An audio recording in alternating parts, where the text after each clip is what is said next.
For the past several years, home prices across the county have been on the rise. While it's been great for homeowners, the spike has left many first-time home buyers priced out of the market. Right, and with the Fed considering a looming interest rate hike, the price of living in and around America's finest city could once again be on the rise. So to help us make sense of all the headlines in the real estate market, we are joined by local real estate expert Mike Litton. Good morning, Mike. Morning, guys. Thanks for having me. Yeah, thanks for being here so early. Okay, so tell us, what's going on in the market right now? Are there a lot of homes on the market? Are there deals to be had? What's going on? Well, there's more demand than there are homes on the market. One of the challenges right now is a lot of sellers are trying to test the market because they're reading the papers, right? They got the memo that prices are up. A lot of homeowners that are trying to sell their homes that are overpricing them are basically hearing crickets.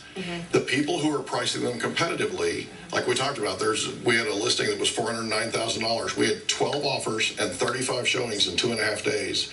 Property sold for $33,500 above asking. Yeah, that's amazing. I mean, that's buyer demand. Right. But it's buyers being smart. Buyers are smarter today than they've ever been because of their access to data. Right. Now let's talk about interest rates, because whenever we hear about that, there always tends to be this nervous panic. Are we expecting there to be a hike? If so, how much? And talk about how that's going to affect the market. Well, the first interest rate hike won't be significantly high. In other words, it's not going to be something that's going to be prohibitive for people in terms of affording a home. The thing is, if you graph out what's been happening with home values, and you graph out median income in San Diego County, believe it or not, median income in San Diego County the last 3 years is off 4.3%. It's actually down. So if you graph that out, this gap, right, is an actual, that delta is affordability. So when you add in an increase in interest rates, affordability becomes tougher.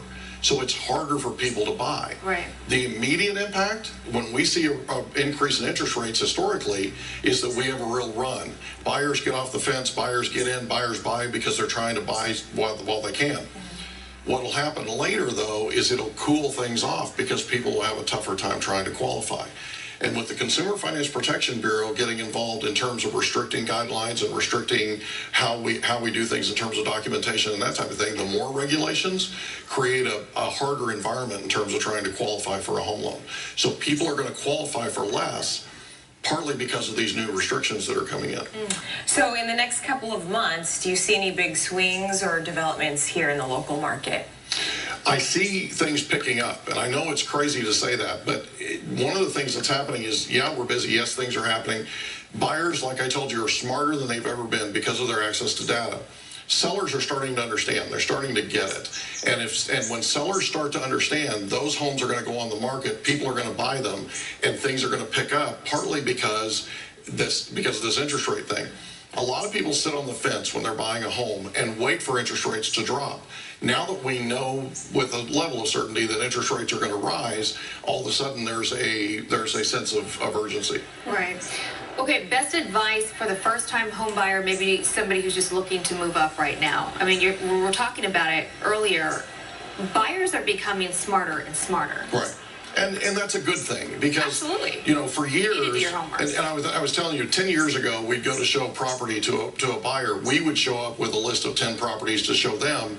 Today, they show up with a list of 10 for us. And very detailed. And that's a great thing, by the way, because they have access to mortgage calculators. They have access to data. They have access to sales and what's been happening and that type of thing. What's important, though, is that if you're a first-time home buyer, you want to try to qualify for a little bit less than what your maximum is. In other words, if you qualify for $500,000, you want to be looking at a home that's probably $450,000, that type of thing, because you want to give yourself that type of flexibility in terms of cash, in terms of other things. We were talking about appraisals earlier. Appraisals have been coming in low because of a lot of CFPB guidelines and Consumer Finance Protection Bureau guidelines and restrictions with regard to new appraisal protocols. All right. Mike, as always, thanks for breaking it down for us. Yes. You make it so easy. Great to see you. Great to see you. Thank you. See you again. Care.